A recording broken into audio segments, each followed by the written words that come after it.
Bien, vamos a crear un tipo de pregunta que se llama pregunta calculada.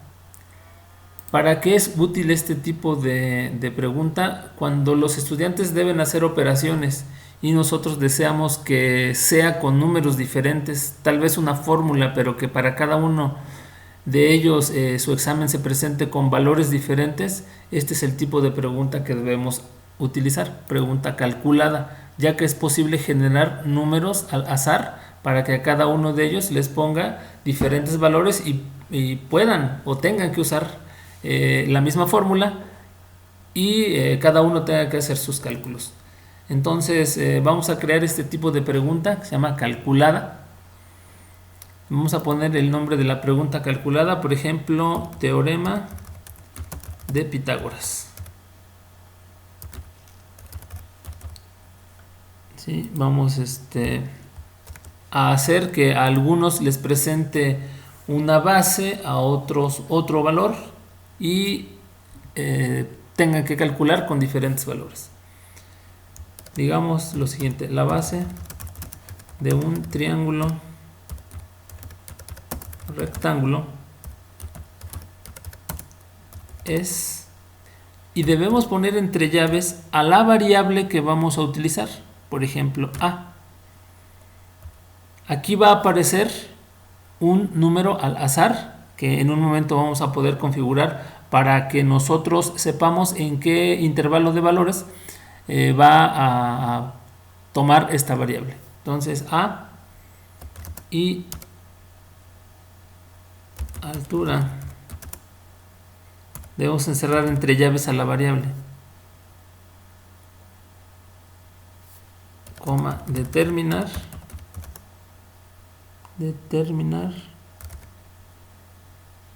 el valor de la hipotenusa, por ejemplo. Esa es mi pregunta, pero donde están las llaves con la variable A y con la variable B, ahí va a aparecer un valor diferente para cada uno de los exámenes. Lo primero que tenemos que hacer es decidir a las qué variables vamos a utilizar y encerrarlas entre llaves. Luego, fórmula para calcular. Para poder calcular una raíz cuadrada es SQRT, abrimos paréntesis. Necesitamos que la variable a, esté al cuadrado. Podemos ponerlo así, por a. La raíz cuadrada del cuadrado del primer cateto más el cuadrado del segundo cateto.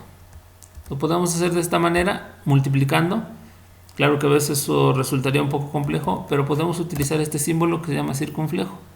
Aquí estaríamos diciendo más b al cuadrado. Entonces aquí es donde ya tendríamos que cerrar la llave, el paréntesis, para que se pueda calcular la raíz cuadrada de a al cuadrado más b al cuadrado. Aquí la calificación va a ser el 100%. Y la tolerancia, aquí le ponemos 0.01. Tal vez nuestro estudiante, por utilizar diferentes calculadoras, ahí tenga un cierto margen de error, por ejemplo.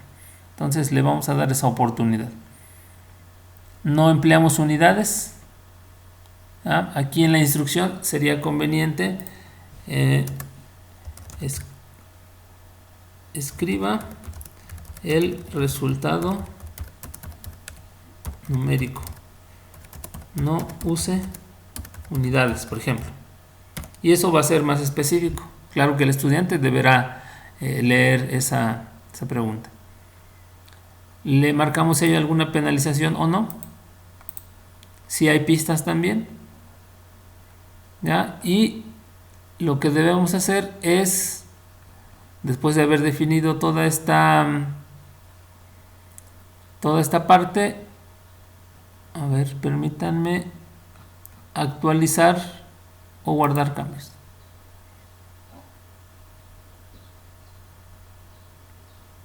Esta parte es muy importante.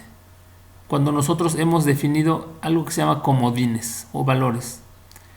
Aquí dejen esta parte que dice usará el mismo conjunto de datos privado que antes. La la variable A y la variable B.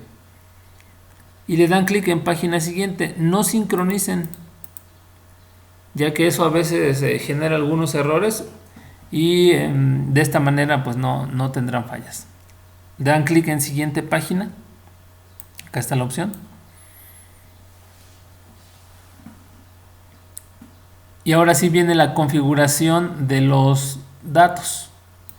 Digamos que solo queremos manejar números enteros para la base y para la altura. El valor A, este será un ejemplo de cómo se va a observar el valor A. Si no queremos decimales, pues le ponemos 0. Y esta parte es muy importante, dónde va a comenzar y dónde va a terminar el intervalo que voy a utilizar. Tal vez quiero comenzar desde 3 hasta 10, por ejemplo. Y acá digamos que quiero comenzar desde el 4 hasta el 10, por ejemplo. Y con 0 decimales para manejar solamente números enteros. Es importante esto, actualizar los parámetros del conjunto de datos. Lo observarán enseguida. ¿Para qué? Para que cuando se haga el cálculo, vean, acá está ya, 9 por 9 más 5 al cuadrado, y la raíz cuadrada de 9 por 9 más 5 al cuadrado, es decir, la raíz cuadrada de 81 más 25 es 9.17. Entonces esto permitirá que nuestros estudiantes escriban valores con un cierto grado de aproximación y nosotros le podemos indicar ese grado. Y aquí nosotros controlar cuáles serían los valores que se le van a generar. Ahora viene esta otra parte que es muy importante. Esta de aquí, donde dice agregar ítem. ¿Por qué es conveniente agregar varios ítems? Porque esto permitirá crear un conjunto de números que sean sustituidos en las variables y entonces hagan que los estudiantes tengan valores diferentes cada vez que se les presente esa pregunta. Ya que escogieron cuántos ítems o cuántos elementos o nuevos valores aleatorios quieren agregar, yo voy a escoger 10, pueden escoger 20, 30, depende de los requerimientos también del curso. Tal vez el grupo sea muy grande y sea conveniente ponerle 30, o el grupo es muy pequeño y queremos ponerle, es de menos de 20 personas, por ejemplo, y si le ponemos 20, a cada uno le lanzará números diferentes, entonces eso garantizará que ellos realicen cálculos. Yo le voy a dejar en 10 y le dan en agregar para que agregue esos 10 valores aleatorios para cada una de las variables. Vean, aquí están, son aleatorios ya